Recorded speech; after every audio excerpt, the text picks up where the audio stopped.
महिलाओं पर अत्याचार और ससुराल में हो रहे उत्पीड़न की शिकायतों को सुलझाने के लिए बीड़ पुलिस द्वारा संचालित भरोसा सेल ने एक बार फिर उम्मीद की किरण दिखाई है। जनवरी से अप्रैल 2025 तक कुल 174 मामलों में से 67 परिवारों को फिर से कर भरोसा सेल ने समाज के सामने एक सकारात्मक उदाहरण पेश किया है। बीड़ जिले में भरोसा सेल महिलाओं की शिकायतों को गंभीरता से लेकर घरेलू विवादों का समाधान कर रहा है। 1 जनवरी से 30 अप्रैल तक ससुराल और पति द्वारा की गई प्रताड़ना के 174 मामले दर्ज हुए। इनमें से कई मामले झगड़े, शक की प्रवृत्ति या परिवार में हस्तक्षेप जैसी वजह से उपजे थे, लेकिन भरोसा सेल की मध्यस्थता से अब तक 66 जोड़े फिर से एक साथ रहने लगे हैं। पुणे के वैष्णवी हकोने प्रकरण के बाद पूरे राज्य में महिलाओं के साथ हो रहे अत्याचार पर चिंता बढ़ी है।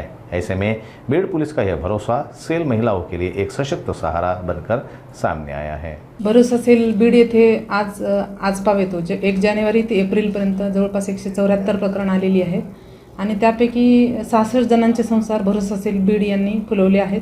ते आता व्यवस्थितरित्या नांदत आहेत आणि त्यांचा संसार एकदम सुखी चालत आहे। आणि दुसरी गोष्ट की ज्यावेळेस हे समुपदेशनासाठी हे कपल येतात त्यावेळी आम्ही बऱ्याचदा त्यांना वेळ देण्याची आवश्यकता असते। त्यांना जर लवकर तारखा दिल्या तर त्यांच्यात आहे ते जे मनमुटाव आहेत ते कंटिन्यू राहतात आणि ते जर एकमेकांपासून 1 महिना 15 दिवस 45 दिवस असे विभक्त राहिले तर त्यांना एकमेकांची जाणीव होते कमीपणाची आणि त्यांना एकमेकांबद्दलची जी उणीव आहे ती भासत राहते। त्यामुळे मग आम्ही त्यांना 15 दिवस म्हणजे जे जोडपं ज्या कंडिशनमधून आलेले आहे सामाजिक आणि आर्थिक परिस्थितीतून तर त्या पद्धतीने आम्ही त्यांना तारखा देतो आणि 3 ते 4 तारखांमध्ये आम्ही त्यांना कन्व्हिन्स करतो की बाबा संसाराचं कुटुंब व्यवस्थेचं काय महत्त्व आहे।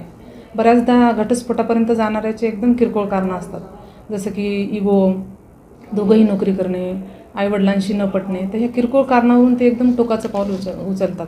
परंतु अशा वेळेस आम्ही त्यांना कुटुंबाचं महत्त्व, परत सासू सासऱ्यांचं महत्त्व, घरात मोठी माणसं असणं किती महत्त्वाचं आहे या गोष्टीचं महत्त्व, परत मुलांवर होणारे परिणाम, म्हणजे मुलांना आपल्याला जरी आपलं स्वतंत्र संसार आणि स्वतंत्र मुलं हवं असतील तरी मुलाला आई पण हवी असते आणि वडील पण हवे असतात।